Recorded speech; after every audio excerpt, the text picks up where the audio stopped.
Inicio. Bueno, muy buenos días. Les doy la más cordial bienvenida a este café conversado, que forma parte del seminario permanente del Departamento de Salud Pública. Este semestre tiene un significado especial, ya que se organiza en el marco de la conmemoración del 70 aniversario de nuestro departamento en la Facultad de Medicina de la UNAM. Este seminario nació como un espacio dirigido principalmente a las y los académicos con el propósito de discutir de manera crítica temas de interés en el campo de la salud pública. Con el tiempo, el formato ha ido evolucionando. Hoy, al ser grabado, deja evidencia de las discusiones que aquí se generan y permite que estudiantes y público en general se acerquen a estos debates. Más que ponencias magistrales, buscamos un formato flexible que privilegie la conversación, el contraste de ideas y la reflexión colectiva sobre problemas complejos y vigentes. En ese espíritu, este semestre hemos decidido mirar los retos de la salud pública, las tareas pendientes y aquellos temas que, lejos de resolverse, siguen plenamente abiertos, temas que nos invitan a reflexionar sobre lo que enseñamos al alumnado, lo que hacemos en investigación y lo que difundimos a la sociedad. Y pocas áreas lo ilustran mejor que las enfermedades transmisibles. Cuando este departamento se crea en 1956, México enfrentaba un perfil epidemiológico dominado por enfermedades infectocontagiosas. Con el paso de los años, las campañas de vacunación, la vigilancia epidemiológica y otras acciones de salud pública permitieron avances decisivos como la erradicación de la viruela y el control progresivo de varias enfermedades. Sin embargo, la aparición del VIH, la reemergencia de la tuberculosis, la pandemia de influenza H1N1 en 2009 y más recientemente COVID-19 nos han recordado con fuerza la vigencia de estos problemas, a los que hoy se suma el desafío global de la resistencia antimicrobiana. Para dialogar sobre estos temas, contamos con dos invitados de excepción, el doctor Samuel Ponce de León Rosales y el doctor Antonio Lascano Araujo, a quienes agradecemos profundamente su presencia. Para dar inicio a esta conversación, quiero cederle la palabra a la doctora Clara Bellamy, jefa de sección académica de investigación de este departamento, quien guiará esta entrevista. Adelante, Clara. Muchas gracias a todos por su asistencia a este seminario. Muchas gracias al doctor Ricardo Escamilla por la presentación en este nuevo ciclo de nuestro seminario Café Conversado. Como dijo, estamos de manteles largos conmemorando los 70 años de este departamento, y aún hay temas pendientes que tendríamos que seguir tratando. Voy a presentar de manera muy breve a nuestros dos invitados, que es un placer contar con sus presencias porque tienen una larga trayectoria. Preferimos darle voz a lo que nos tienen que decir, entonces solo voy a leer muy brevemente una semblanza de cada uno. El doctor Samuel Ponce de León Rosales es coordinador del Programa Universitario de Investigación sobre Riesgos Epidemiológicos y Emergentes de la UNAM y profesor titular C de la Facultad de Medicina. Dirige el Laboratorio de Microbioma, donde desarrolla investigación de alto impacto en enfermedades infecciosas y salud pública. Es investigador emérito del SNI y ha sido reconocido con la condecoración Eduardo Lisiaga por su destacada trayectoria. El doctor Antonio Lascano Araujo es profesor emérito de la Facultad de Ciencias de la UNAM y responsable del Laboratorio de Origen de la Vida, desde donde ha realizado aportaciones fundamentales al estudio del origen y la evolución temprana de la vida. Es miembro del Colegio Nacional, ha recibido múltiples reconocimientos nacionales e internacionales y ha sido 2 veces presidente de la International Society for the Study of the Origins of Life. Entonces, bueno, les damos la más cordial bienvenida a nuestro seminario. Agradecemos muchísimo tener sus dos voces en esta conmemoración. Y para empezar hablando un poco de esta paradoja tecnológica versus la desigualdad que tenemos aún como un reto en la salud pública, yo les preguntaría, pensábamos que este avance tecnológico y los fármacos desde hace algunas décadas iban a erradicar las infecciones, pero la realidad nos ha golpeado y la realidad global lo desmiente. ¿Por qué la medicina clínica no bastó? ¿Y cómo nos obliga esto a repensar el papel insustituible de la salud pública para intervenir en las causas sociales que la tecnología por sí misma no puede resolver. Bueno, a mí me gustaría empezar señalando que me da mucho gusto estar aquí con ustedes. Felicidades al doctor Ricardo Escamilla, doctora Bellamy, por esta actividad del, del 70 aniversario del Departamento de Salud Pública de la Facultad de Medicina. Toda una vida, debo decir. Y me da particular gusto estar aquí hoy compartiendo la presentación con mi querido amigo, el doctor Antonio Lascano Bellamy, como decíamos hace un momento, para platicar sobre estos temas que son extraordinariamente relevantes en este momento. Y quizás, ya entrando a la pregunta, lo primero que tendré que decir es que, bueno, ciertamente creo que equivocadamente se atribuyó a que el desarrollo tecnológico y como consecuencia novedosos fármacos nos permitirían erradicar enfermedades infecciosas, porque eso hacía una abstracción de lo que impacta realmente el medio social sobre nuestros riesgos en relación a enfermedades. Y también la incapacidad todavía ahora de tener algún impacto sobre condicionantes genéticos que también determinan el rumbo de muchas enfermedades. Es el tema particularmente, ya no de enfermedades transmisibles, pero sí particularmente en nuestro país de diabetes y obesidad, que ha sido un gran fracaso en términos de medidas de control, como lo ha sido en otras muchas áreas, lo que hemos intentado resolver con intervenciones muy puntuales. Pero realmente yo no, yo trataría de borrar un poco esta visión, decir, bueno, ¿por qué falló la medicina clínica y cómo nos salva la salud pública? Yo creo que es un continuo de la atención del paciente individual a la atención de los pacientes como poblaciones. Y lo que ocurre en una se refleja en la otra y viceversa. Entonces tenemos que asumir que medicina clínica, más allá de cómo vaya a evolucionar ahora frente al reto de la inteligencia artificial, es una parte sustancial y fracasa y como eco fracasa la salud pública o tiene éxito y como éxito tiene la salud pública también de una manera amplificada, dependiendo de, diría yo, básicamente de las capacidades que permite el Estado para tener la inversión suficiente en la aplicación de los nuevos desarrollos que proporcionan la posibilidad de resolver enfermedades a nivel individual y a nivel de salud pública. Aquí me quedaría. Muchas gracias. Doctor Lascano, ¿quiere compartirnos algo o pasamos a otras Sí, preguntas? cómo no. Pues yo desde luego que comparto plenamente, primero que nada, la felicitación que les ha hecho el doctor Ponce de León. Y en segundo lugar, lo que quisiera decir es que eh, el futuro ya no es como antes.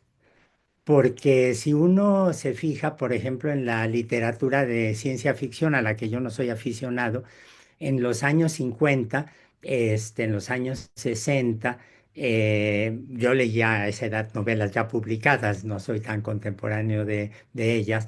Lo que siempre se presentaba era un futuro con el planeta totalmente urbanizado, con las amas de casa teniendo reactores nucleares para activar la licuadora o la tostadora de pan, y con naves espaciales individuales que recorrían todo el planeta, cubierto por ciudades de concreto y nada más, ¿no? Y si vemos ahora cuál es la realidad, hay una conciencia muy clara social que se va extendiendo venturosamente de la necesidad de preservar la diversidad biológica. Tenemos gente que se opone muy tajantemente a, por ejemplo, la energía nuclear, y desde luego hay un cambio social no en todos los países, en lugar de que haya el transporte individualizado, irnos hacia el transporte colectivo. Uno puede entender, yo creo, sin dificultad cuáles fueron las condiciones sociales, económicas, políticas que llevaron a este cambio. Pero yo lo que encuentro fascinante es que nuestra imagen del futuro de la medicina, tanto la comunidad médica como la comunidad biológica cometió una omisión, un error, y es no darse cuenta que los microorganismos siempre están evolucionando. Me estoy refiriendo exclusivamente en este caso a las enfermedades infecciosas. Están los otros problemas que ya mencionó el doctor Ponce de León, de diabetes, de obesidad, etcétera. Supongo que habrá padecimientos neurológicos nuevos que la gente caracteriza y que tal vez caen en este contexto de salud pública. Pero yo lo que encuentro fascinante es ver cómo los biólogos que ahora reconocemos de manera muy clara el transporte horizontal de genes como un mecanismo evolutivo, los cambios constantes de evolución de bacterias, de protistas, nos mantuvimos mucho tiempo alejados de la comunidad médica y viceversa. Yo creo que uno de los grandes cambios intelectuales es ahora la búsqueda de colaboración en conjunto, usando las técnicas de una disciplina en la otra y viceversa, ¿no? Y creo que por allí hay en primer lugar, una posibilidad de vigilancia epidemiológica continua. Ya mencionaba el doctor Escamilla el caso del VIH, el caso del COVID, el caso de la influenza, pero esta vigilancia epidemiológica también requiere del concurso de otras disciplinas, ¿no? Por ejemplo, predicciones matemáticas, instrumentos de cómputo para hacer una idea más precisa de la expansión de enfermedades y demás. Yo creo que una tarea para el Departamento de Salud Pública y una tarea para los que trabajamos en problemas de biología es darnos cuenta de que esa interacción y esa inter y multidisciplina es indispensable. Claro, No, apun- no te escuchamos, Samuel. está apagado el micrófono. No. Perdón, Sí. sí, eh, es muy importante lo que señala el doctor Lascano y quisiera nada más un poco aterrizar algo que hemos platicado él y yo en relación a esta necesidad que pues cada día es más apremiante de que biología y medicina formalmente fueran mucho más colaborativas en términos de la formación de los alumnos, tanto para los biólogos como para los médicos, quizás particularmente para los médicos. Esta eh, no sé, conglomerado de conocimientos de la biología, de la que estamos distantes porque nos centramos únicamente en el organismo humano, sería muy importante para poder mejorar nuestra perspectiva de lo que es la salud pública, ya no solo centrada además en lo humano, sino en esta necesidad que hoy tenemos claramente de tener una visión ya no antropocentrista exclusivamente, sino que corresponda a lo que hoy conocemos como una salud o One Health. Bueno, retomo varias de sus ideas. Me parece muy interesante que ambos retoman, por un lado, lo que decía el doctor Samuel, esta interacción entre lo individual de la medicina y lo colectivo de la salud pública, y la colaboración en conjunto en torno a las distintas disciplinas que nos hace falta dialogar. Ahora, también pensando en este panorama que decía el doctor Lascano de cómo pensamos el mundo desde la ciencia ficción y que nos está rebasando el cambio. ¿Cómo interviene este cambio climático y la movilidad? Sabemos que las cifras de migración son tan altas en este momento y eso modifica también en términos de enfermedad y de los vectores, que lleguen enfermedades que antes no tenían, o como dengue y Zika, algunas zonas o algunas alturas donde antes no existían este tipo de enfermedades en algún momento endémicas. ¿Y cómo integramos este diálogo con las disciplinas a partir de este urbanismo desordenado, el cambio climático y todas las problemáticas que hay de gestión del agua, etcétera, desde distintas disciplinas? Tomando este precepto que decía el doctor Lascano de los microorganismos siempre están evolucionando y también hay todo un contexto social, político y económico que está ahí. Samuel. Si quieres empezar tú, Bueno, adelante. sí, miren, hay un caso que a mí me parece fascinante. Desde los inicios de la pandemia de VIH, y luego reforzado con la pandemia de influenza, el H1N1. Muchos nos acostumbramos a la idea de que hay entidades biológicas, virus, que tienen genomas de RNA, que es un material genético que cambia, que muta mucho más rápidamente que los genomas de DNA. Esto lo podemos entender biológicamente sin ninguna dificultad porque el RNA es más antiguo, no se desarrollaron en términos evolutivos los mecanismos de edición, de corrección, y no hay dificultades para entenderlo. Después, bueno, se viene la pandemia de COVID, paralelamente tenemos otras enfermedades como Zika, chikungunya, dengue, etcétera, donde los patógenos son de RNA. Y allí habíamos prestado mucha atención diciendo, bueno, pues claro, como mutan rápido, se dispersan muy rápidamente, hay que prestarles mucha atención. Pero para nuestra sorpresa, a partir de unos 3 años, de repente vimos que había la viruela símica, o Mpox, como políticamente quieren que se le llame ahora para evitar la incorrección, hacia ciertos grupos o qué sé yo. Bueno, pues resulta que el Mpox es producto de las infecciones de un virus de DNA. Y el DNA es un material genéticamente extraordinariamente estable. Basta pensar en las películas de Parque Jurásico, en donde, bueno, en términos de ciencia ficción recuperan moléculas muy antiguas. Es un poco más difícil en la realidad que eso sobreviva tanto, pero que aparezca un virus que muta y se está extendiendo de DNA, eso resulta extraordinariamente sorprendente.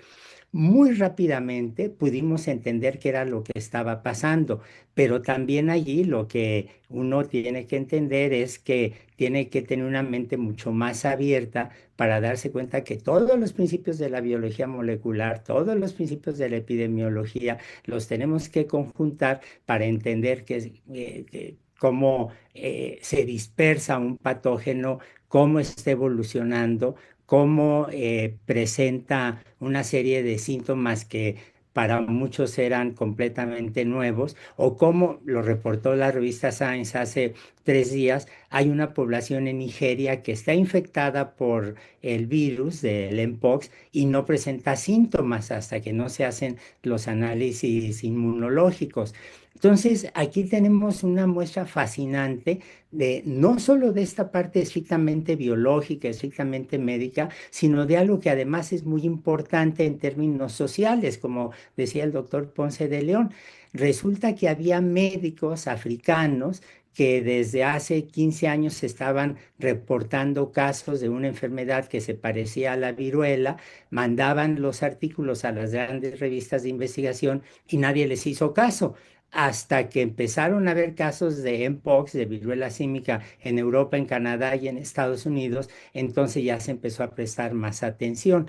Yo no puedo calificar o predecir ni remotamente qué tan complicada pudiera ser una epidemia, una pandemia de Mpox, pero aquí tenemos toda esta conjunción de factores donde la parte social, la parte económica, también tiene que ver mucho en la definición de salud pública.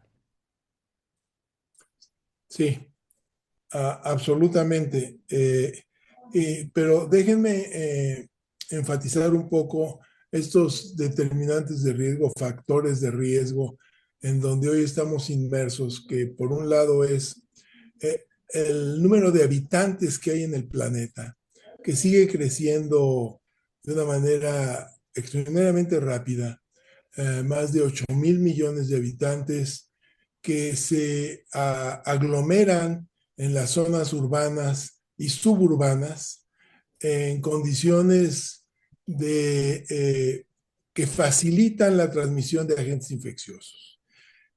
Esta sobrepoblación, junto con las capacidades de comunicación hoy extraordinarias, en donde de un lugar en Zimbabue puedes estar a menos de 24 horas de viaje al otro lado del mundo y viajar de uno a otro lado sin ningún síntoma, pero habiendo estado infectado y estar en periodo de incubación de cualquiera de las enfermedades que se les puede ocurrir ahorita, que puede ser desde luego coronavirus, mpox, fiebre amarilla, etcétera. Y esto que está muy bien ejemplificado, ya no en películas de ciencia ficción, sino de descripción de eventos epidemiológicos, como esta película muy famosa, donde sale incluso Matt Damon, que se llama Contagio, que es muy buena y que detalla particularmente los eventos epidemiológicos que permiten la transmisión de la infección. Son temas que no terminan de resolverse y no se consideran con el peso que deberían de ser considerados por parte de los estados en general, y hablo básicamente de todo el mundo. Esto junto con otros problemas gravísimos como es el de, y lo mencionan ustedes en las preguntas que se estructuraron, la gestión del agua, en donde ya hoy actualmente y hace poco veíamos en las noticias que desde uno de los organismos de las Naciones Unidas se habla de la gravísimo descalabro que tiene a nivel global la gestión del agua potable, en donde va a ser terrible. Y esto, de aquí se desprende una serie de riesgos extraordinariamente grandes.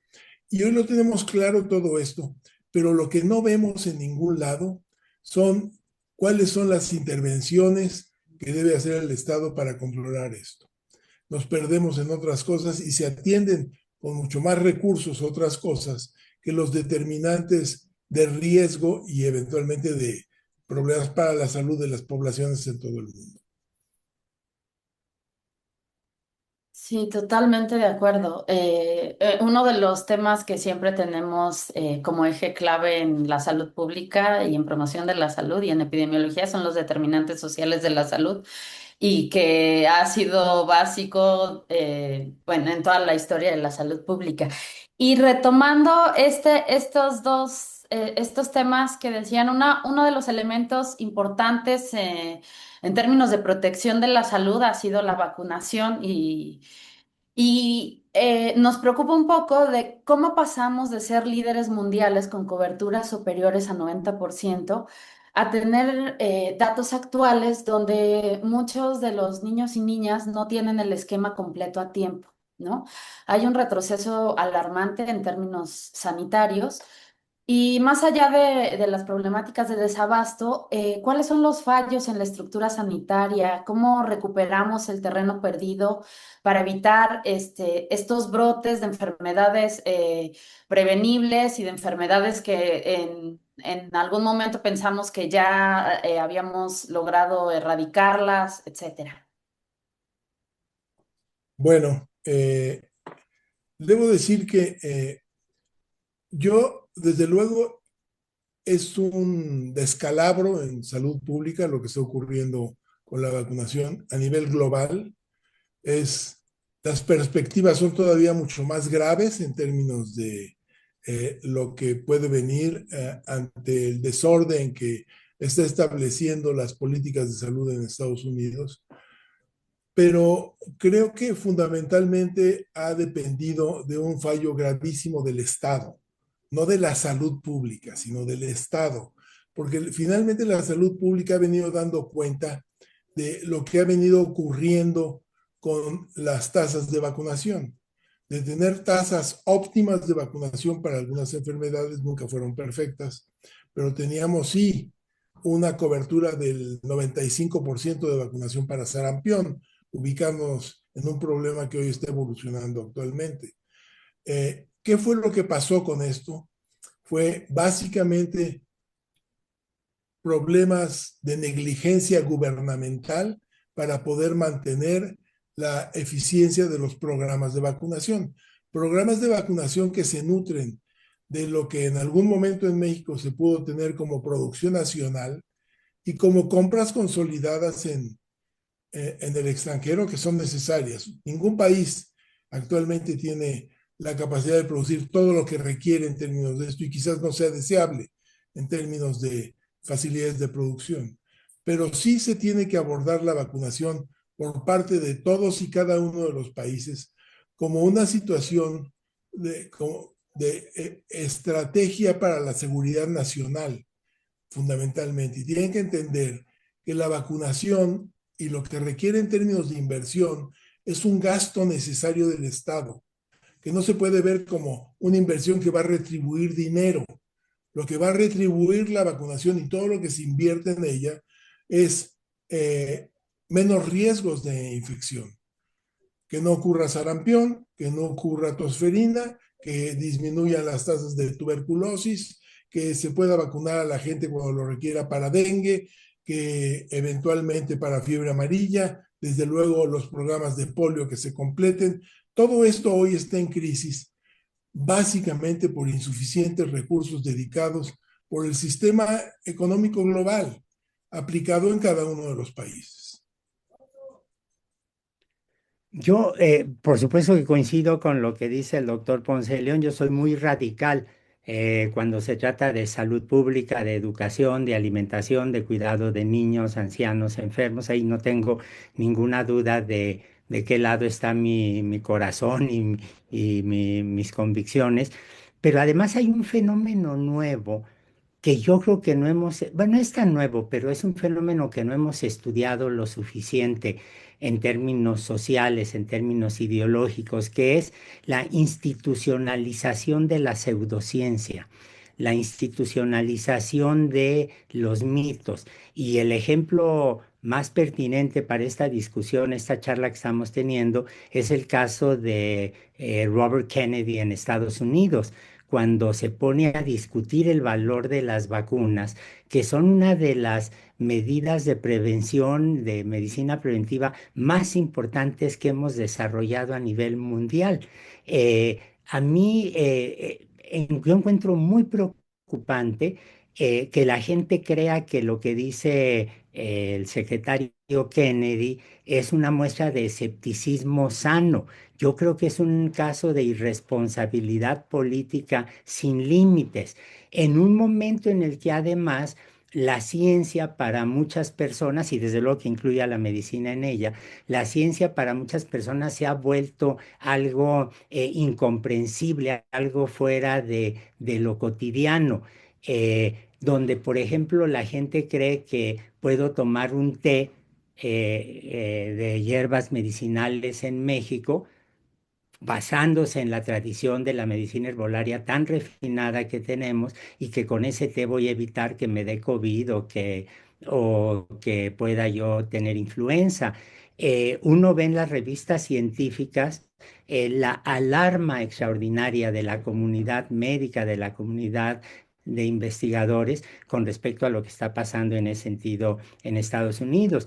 Y allí había que agregar, por ejemplo, el abandono, la decisión del gobierno del presidente Trump de dejar la Organización Mundial de la Salud, que va a afectar de una manera extraordinaria, de verdad gravísima, nuestra facilidad de detección de nuevos patógenos, de dispersión de nuevos patógenos y demás. ¿Cuál es el valor de las vacunas? ¿Cuál es el valor de los tratamientos? Déjenme ponerles un ejemplo que a mí me impresiona muchísimo. Durante la pandemia de COVID salieron varias noticias de personas, de pacientes en México que se suicidaron cuando supieron que el diagnóstico era COVID. Hubo un caso muy dramático de un paciente en un hospital privado que se aventó de un cuarto piso cuando le dijeron que tenía COVID. Y hoy en día tenemos instrumentos médicos extraordinariamente refinados para evitar la infección o un conocimiento cada vez más detallado de cómo tratar a los pacientes que sufran la enfermedad. estamos hablando de un periodo de unos pocos años.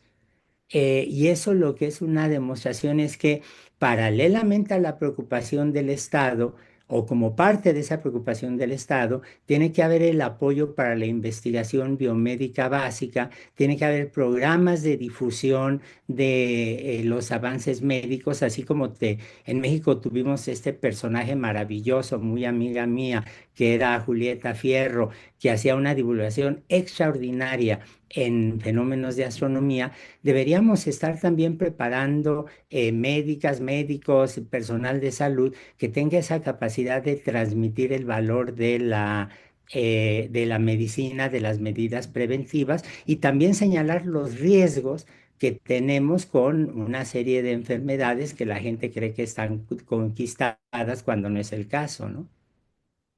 Claro, y aquí yo también apuntaría que este problema de la anticiencia, digamos, que representa como líder fundamental ahorita Kennedy, no es algo local para Estados Unidos. El impacto, desde luego, es brutal a nivel global por la influencia de los programas norteamericanos de ayuda y de investigación que se han suspendido, pero es algo que viene replicándose en múltiples sitios. En México, por ejemplo, toda esta algarabía que se ha hecho desde la administración pasada en relación a la homeopatía, en donde se institucionaliza un hospital del Estado y en donde, y finalmente, el crecimiento de la homeopatía y este tipo de intervenciones es básicamente resultado de la incapacidad de dar satisfacción a toda la población en general. Entonces tienen que recurrir a algo. Y podría investigarse de una manera muy formal, pero tampoco hay financiamiento para la investigación y que se requiere. Entonces, el tema es muy grave y lo vamos a sufrir en poco tiempo.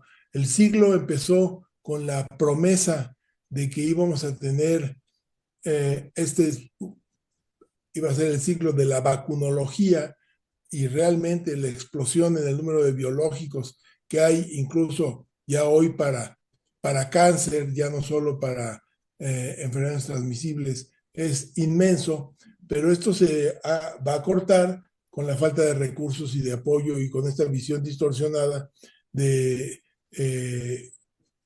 descreer lo que conocemos a partir del método científico. Sí, retomo varias cosas que dijeron.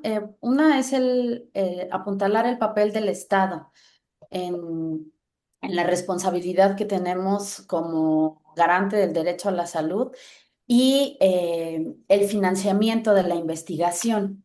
Y con este saturación de información que tenemos en la infodemia, hay una población también escéptica de la ciencia oficial.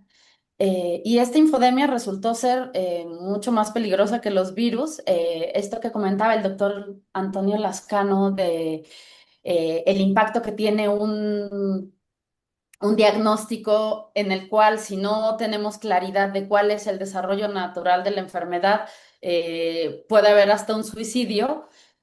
¿Cómo comunicamos el riesgo hoy ante esta falta de irresponsabilidad política y todo lo que nombraban en una sociedad que está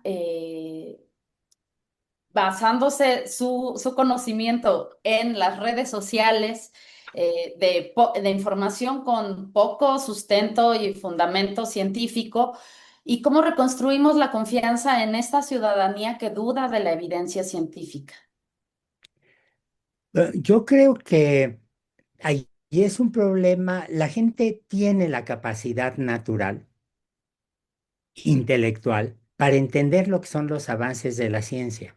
Y en este momento, a mí me sorprende hay cosas que me sorprenden mucho en ese sentido. Dos cosas, la enorme cantidad de instrumentos que tenemos para divulgar la ciencia.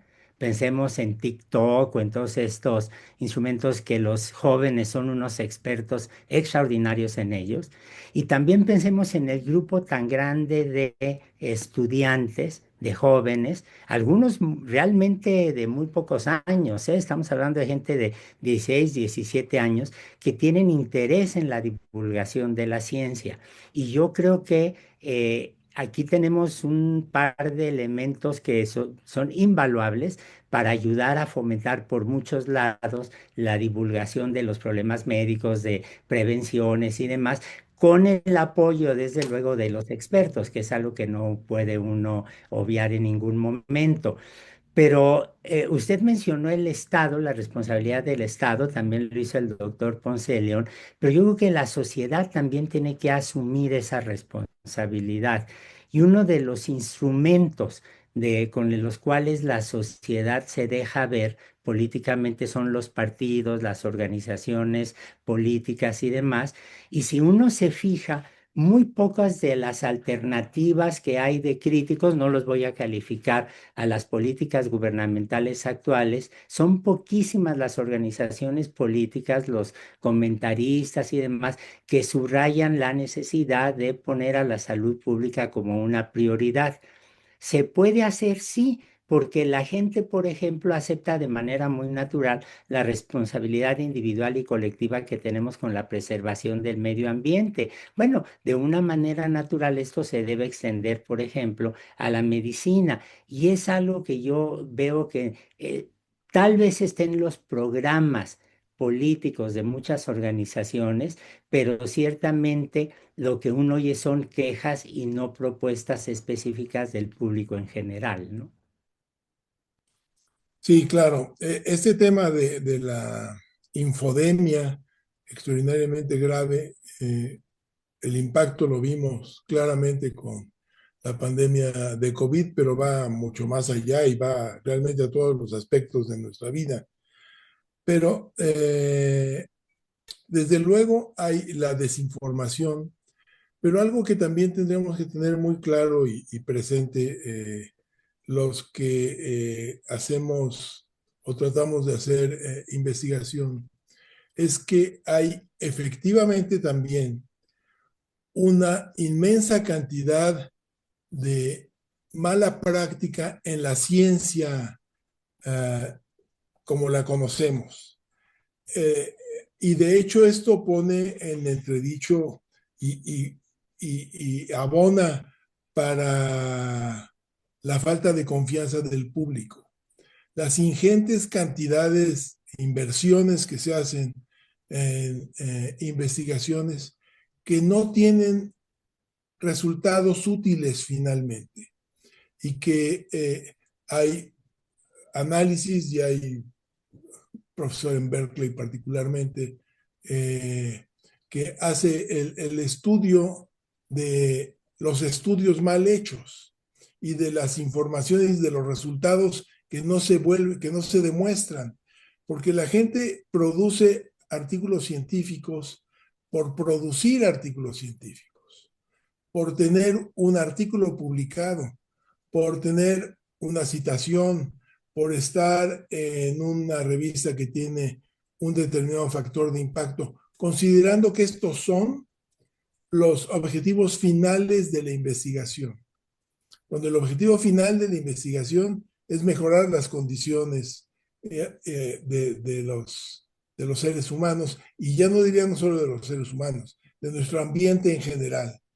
Entonces, esto es algo que tenemos que tener también en mente, desde una visión autocrítica, que los proyectos y las investigaciones que estamos actualmente realizando tendrían que ser mucho más estrictos.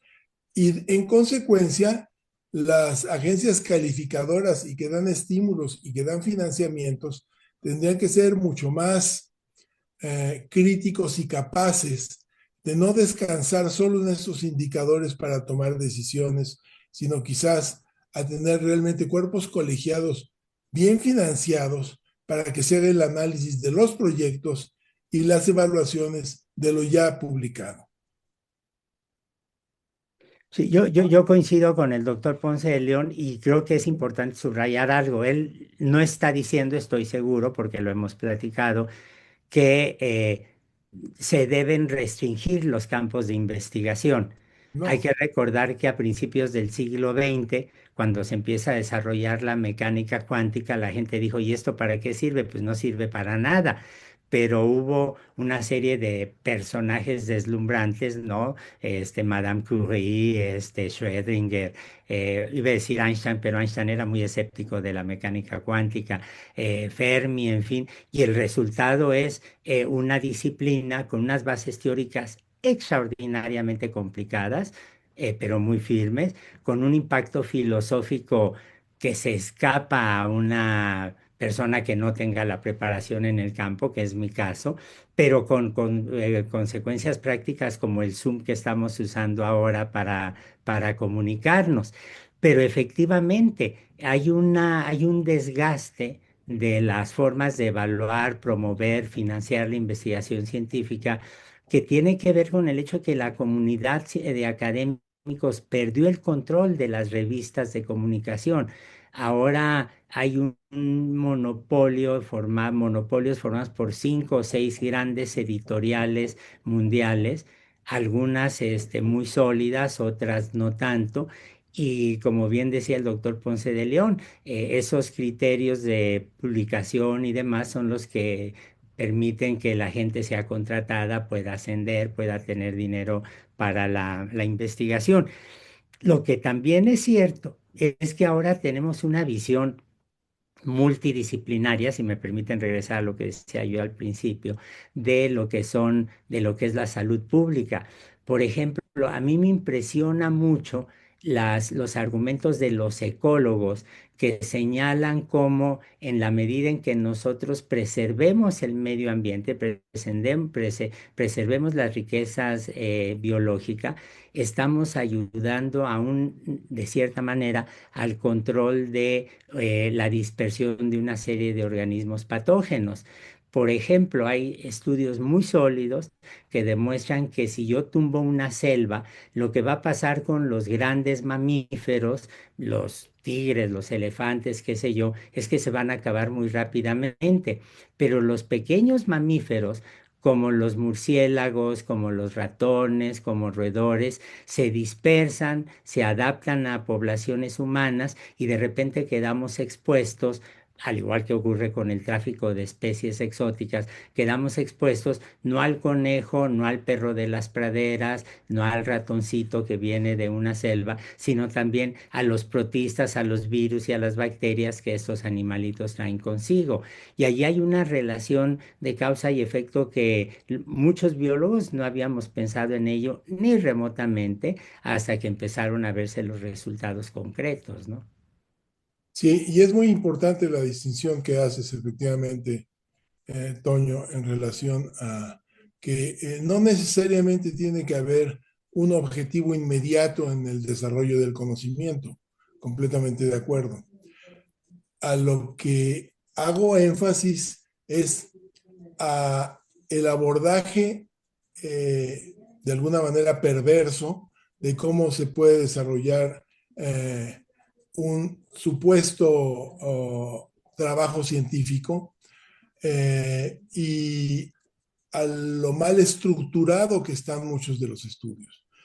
Por no mencionar lo más obvio en términos de cómo se inventan artículos y Ah, se envían a publicación, y que hoy es uno de los temas eh, pues, importantes, porque además con la inteligencia artificial va a ser una especie como de, digamos, epidemia de artículos sin base real, digamos.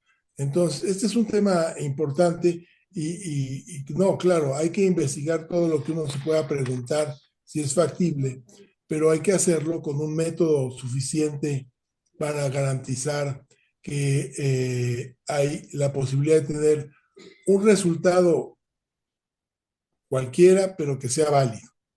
ujú, Sí, ese es un problema.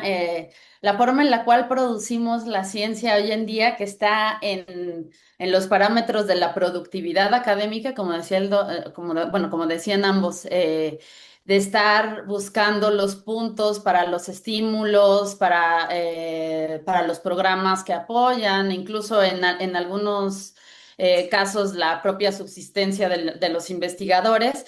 Y con el uso de la inteligencia artificial, pues eso está deformando todas las formas en las cuales tenemos la producción científica. O ahorita que decía el doctor Lascano de la forma en la cual investigaban antes, también hay la problemática de las propias élites académicas, ¿no? O sea, ahorita que mencionaba la doctora Marie Curie, estoy leyendo su biografía y la élite de la Sorbona. Cómo no dejó entrar a Pierre Curie porque no tenía el padrinazgo y todo? Y esto se va reproduciendo a lo largo de la investigación y quita quita financiamiento para investigaciones importantes. Y ahorita que nombraban también esta convivencia de especies exóticas y la forma no solo en cómo producimos los artículos académicos, sino también la forma en la que producimos nuestros medios de subsistencia, cómo se produce la alimentación, por ejemplo, este uso de antibióticos no solo en humanos, sino el uso indiscriminado que hay en el ganado, en otros animales y también en los vegetales. Desde una perspectiva de salud pública, cómo contribuye esta prescripción incorrecta de antibióticos en animales y la resistencia bacteriana que tenemos hoy y que nos afecta como personas, pero uniéndolo con otra de las preguntas que tenía, la forma en la cual se están prescribiendo antibióticos en los consultorios adyacentes a farmacias, que sabemos que ha aumentado muchísimo a partir de que se prohibió de que se prohibió vender los antibióticos sin una receta médica. eh, y que como primera línea de defensa estamos acudiendo, bueno, por toda la saturación y toda la problemática que hay en los institutos de salud pública, más la no derecho a biencia, este uso incontrolado de antibióticos y cómo frenamos esta resistencia bacteriana o estamos perdiendo la batalla regulatoria. ¿Qué opinan de este panorama alarmante que tenemos en ese sentido? Bueno, yo creo que la batalla la tenemos perdida de antemano frente a los microorganismos. Eventualmente ellos estarán ahí más allá de cómo le vaya a la especie humana. El hecho es que en términos de resistencia a los antimicrobianos, esta ocurre usemos bien o usemos mal los antibióticos. Y el problema es que los usamos con mucha frecuencia, mal en muchos ámbitos. Desde luego, ya señalaba Clara el uso en la agroindustria, que representa más del 70% del consumo de la producción de antibióticos a nivel global, y esto es cierto para todos los países. Europa tiene una buena regulación, pero es la única región del mundo que la tiene en términos de tratar de controlar esto. Y lo que ocurre con los antibióticos es que esta evolución de la resistencia ha venido creciendo, hemos venido observando lo que va sucediendo y ha habido una respuesta, pues yo diría que mediática por parte de la industria en general y también de la intervención de la medicina y la salud pública en particular, tratando de seguir esto y lo vamos midiendo, pero no ha habido ninguna intervención útil hasta ahora. De hecho, desde finales de los 90 del siglo pasado hasta ahora surgió el concepto de antimicrobial stewardship, gestión de los antibióticos, básicamente en el ámbito hospitalario. Y el número de publicaciones que ha habido sobre esto, pues la tendencia de la curva hacia arriba es solo igual al crecimiento de la resistencia de los antibióticos, porque no ha habido ningún impacto sobre esto. Lo que tenemos que hacer es buscar puntos de intervención específicos y yo diría que los consultorios adyacentes a farmacias son un punto crítico para el control de esto y el Estado está desperdiciando una oportunidad muy importante al no establecer una buena organización y regulación sobre su funcionamiento. Los tendría que atraer a su esfera de influencia y meterlos para colaborar propiamente, dando una función vital actualmente en nuestra sociedad. Y además reconocer que no son los sitios en donde se prescriben malos antibióticos exclusivamente. Esto ocurre en todos los ámbitos, en todos los consultorios privados de médicos independientes o en cualquier organización, sea pública, sea privada, todos prescriben malos antibióticos. Entonces, es una campaña de concientización muy amplia que tiene que ir más allá de la difusión de la información. Se tienen que establecer programas de control, de vigilancia y de auditorías del uso en todas las instituciones. Y esta es responsabilidad nuevamente del Estado, que sigue sin tomar las acciones necesarias. Yo aquí quisiera agregar, si se me permite, para la parte positiva, por ejemplo, el involucramiento de un grupo de químicos sintéticos cada vez mayor que están viendo las propiedades de distintos compuestos, haciendo análisis así globales impresionantes, para ver qué molécula parecida a otra que tenga una actividad antibiótica y que ya se ha probado pueda ser sintetizada a un costo bajo, pueda ser distribuida, industrializada de una manera razonable. Y en todo esto, yo sí quisiera decir que yo soy muy optimista. Eh, Creo que no es un optimismo que vaya a cualificar, sino que soy muy optimista porque sí creo que se puede amplificar la visión, el compromiso de grupos de investigación, pero que tienen que ser multi e interdisciplinarios para poder abordar el problema. Y algo que no nos tiene que dar temor, yo creo, es entrarle a la crítica al de las condiciones sociales, porque es obvio que si tuviéramos un sistema de distribución de agua potable más adecuado, no tendríamos tantas enfermedades que requerirían de la prescripción de antibióticos. Esto es la parte que yo encuentro absolutamente fascinante de la práctica médica, porque finalmente remite a los orígenes de lo que es la medicina, ¿no? El compromiso con el bienestar del paciente, entendiendo ahora que el paciente no nada más es el individuo, sino todo el entorno, ¿no? Y solo señalar en relación a este tema de resistencia a antimicrobianos que concretamente en México el principal motivo de prescripción de antibióticos son las infecciones de vías respiratorias agudas que ocurren en nuestro país, como en cualquier otro, en millones de casos cada año. Pero estamos hablando de que pueden ocurrir 250 millones de casos en México.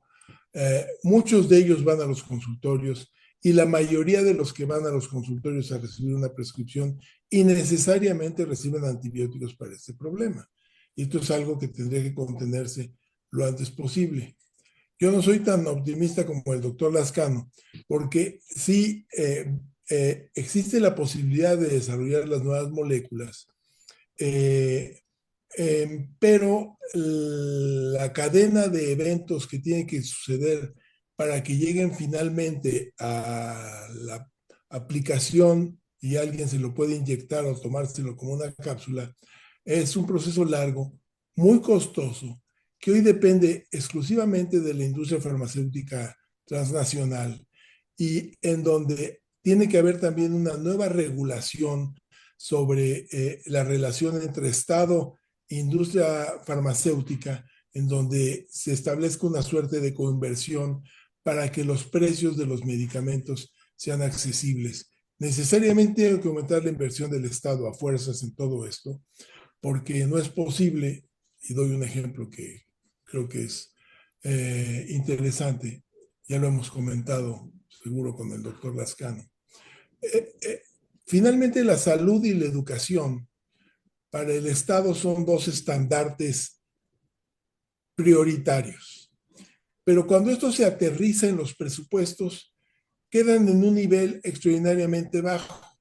Esto es hoy claro en nuestro país, pero ocurre en todo el mundo y el ejemplo es el presupuesto que tiene la Organización Mundial de la Salud hoy, que de hecho hoy es mucho menos que hace 2 semanas con la salida de Estados Unidos, pero es X, y no son aproximadamente, bueno, es X.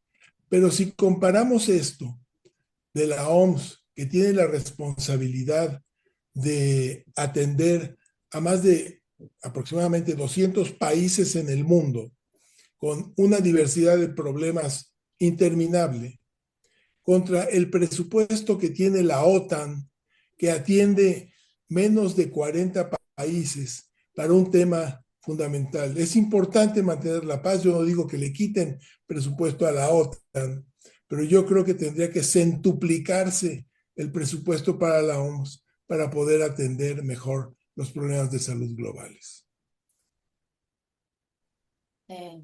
Yo tampoco soy tan optimista, pero me alegra saber que hay gente optimista como el doctor Antonio. En este reto de la sindemia también tenemos cuadros clínicos mucho más complejos y de un difícil manejo inmunológico. México enfrenta hoy una carga grave de diabetes y hay una proporción de casos de tuberculosis que están vinculados a las enfermedades crónicas. Y pues ya no es viable tener atenciones fragmentadas por especialidades, ¿no? Nuestros estudiantes todos y todas quieren hacer especialidades y sabemos que la mayoría no lo hará y muchos estarán en los consultorios adyacentes a farmacia. Y en este panorama complejo de tratar las enfermedades conjuntas, más los factores y procesos sociales, ¿cómo tratamos estos cuadros donde la tuberculosis no la pueden tratar solo neumólogos y la diabetes no solo endocrinólogos, etcétera? Y en esta sindemia creciente, ¿cómo rediseñamos los modelos híbridos clínicos integrales para que se articulen en un sistema actual? Bueno, yo tengo una visión particular en relación a esto. Creo que no todos los pacientes con tuberculosis los tiene que ver un infectólogo o un neumólogo. No todos los pacientes con diabetes los tiene que ver el endocrinólogo. Un médico general, un médico internista, tiene la capacidad para resolver este tipo de situaciones. Y así es como debería de hacerse con el gran volumen de las enfermedades que son atendidas actualmente. Eh, eh, la atención por estas especialidades deriva, desde luego tiene muchos determinantes actualmente, pero deriva un poco de que el conocimiento es extraordinariamente amplio y mantenerse en la actualización permanente de todo lo que hay es muy difícil. Entonces, si hay alguien que se puede especializar en tiroides y alguien que se puede especializar en VIH, que bueno, en general esto finalmente no tiene que ser tan puntual. Yo diría que la gran mayoría de los médicos con una preparación estándar son capaces o deberían ser capaces de atender esto. El problema también viene en relación a la sindemia, que tuvo una expresión particularmente grave con la pandemia de COVID, pero señalabas tuberculosis y diabetes, pero también riesgo de infecciones respiratorias y cáncer con obesidad. Y este es otro ejemplo también de una falla muy grave en nuestras intervenciones en general en salud pública, porque finalmente, a pesar de que desde hace más de 20 años tenemos como problemas prioritarios diabetes y obesidad, el crecimiento de esto sigue más allá de cualquier programa de intervención, más allá. Entonces, no estamos siendo efectivos y no estamos siendo capaces de resolverlo. Y aquí vamos a tener que tener una aproximación diferente porque esto no se va a acabar con algún programa más allá de que se trate de regular la sal en la mesa. Es importante tratar de contener la ola de los productos ultraprocesados y que se ponen a los ojos de la infancia. Es muy importante, hay que poner impuestos para todo esto, pero no es finalmente la última solución de esto.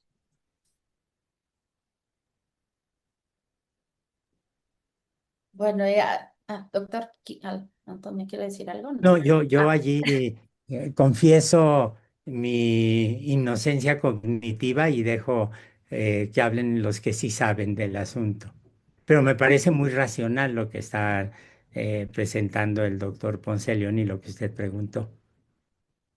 bueno, pues ha estado muy rica la plática y ya para ir cerrando, a unos años de la crisis del COVID-19 y la amenaza latente de nueva zoonosis, estamos estructuralmente mejor preparados ante una nueva pandemia.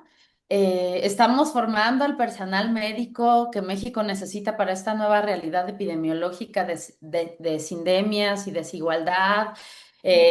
Lo que hablábamos a lo largo de la sesión, cuál es el papel de la salud pública, para cerrar alguna cosa que nos quieran decir para el estudiantado y también para el profesorado de nuestro departamento.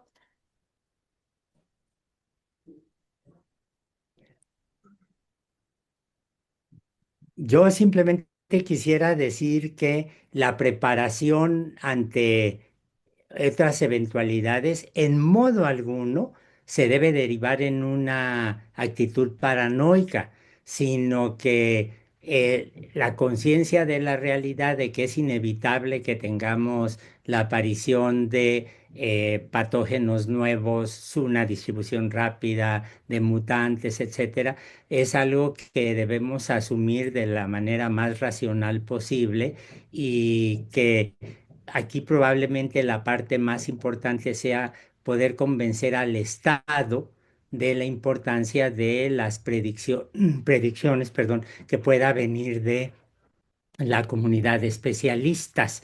Y uso especialistas no en términos numéricos, sino en términos de áreas de investigación. Yo creo que como resultado de la pandemia de COVID se generaron una serie de grupos de interés intelectual que fue extraordinario. Hubo aquí un acto que yo creo que fue de una enorme generosidad intelectual.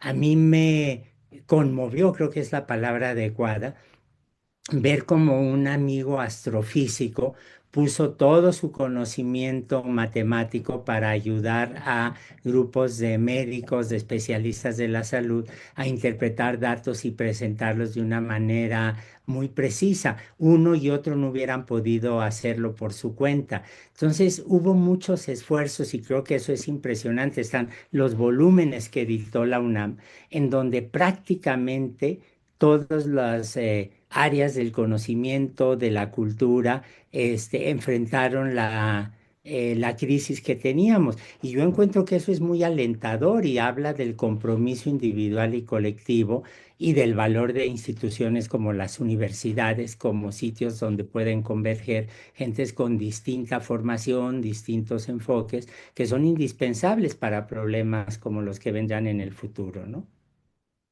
Sí, así es, así es. Eh, concretamente en relación a la pregunta de si estamos mejor preparados para un evento de este tipo, yo diría que no, no estamos preparados. Estamos todavía con los resquicios de lo que ocurrió con el COVID, pero cada día más adormecidos. Ya pasó y lo que tendríamos que estar preparando ahorita es en este periodo prepandémico, ya decía el doctor Lascano, de lo que tenemos que ser conscientes es de que va a ocurrir y no hay forma de evitarlo y podemos predecir que va a ser nuevamente un virus respiratorio y puede ser alguna variedad de influenza o alguna variedad de coronavirus o algún otro virus, seguramente de RNA, pero el hecho es que va a ocurrir y los determinantes del riesgo siguen creciendo, porque sigue creciendo la población, sigue creciendo la desorganización urbana, por decirlo de alguna manera, sigue creciendo la situación de pobreza, se mantiene y crece en muchos lugares, y todos estos determinantes, con sistemas de salud además en todas partes insuficientes de entrada, así que cuando hay un requerimiento de mayor demanda, pues estamos simple y sencillamente sin espacio para crecer. Todo esto se debe de atender. Sí se está trabajando, diferentes agencias están haciendo esfuerzos por tener una propuesta congruente para la siguiente pandemia, pero en esencia, más que tener lemas, más que tener guías, lo que requerimos es de un sistema de atención a la salud mucho más fuerte, suficiente, capaz en términos de diagnóstico inmediato. Entonces, la perspectiva actualmente para México es casi como de ciencia ficción, pero tendríamos que tener a la mano diagnósticos a pie de cama de múltiples patógenos, porque existen los elementos, simple y sencillamente no hay. México, para terminar, es el país que menos resonancias magnéticas tiene en todo el continente americano, por tasa de población. Entonces, eso nos da una idea de dónde estamos en términos generales y lo podemos particularizar a la preparación prepandémica.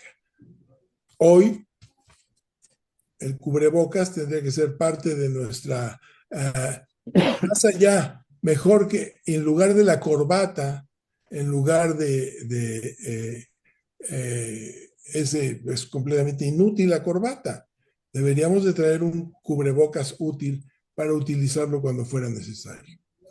Y evidentemente mantener la higiene respiratoria, como acabamos de ver un buen ejemplo con el doctor Lascano, que ha tosido sobre su codo.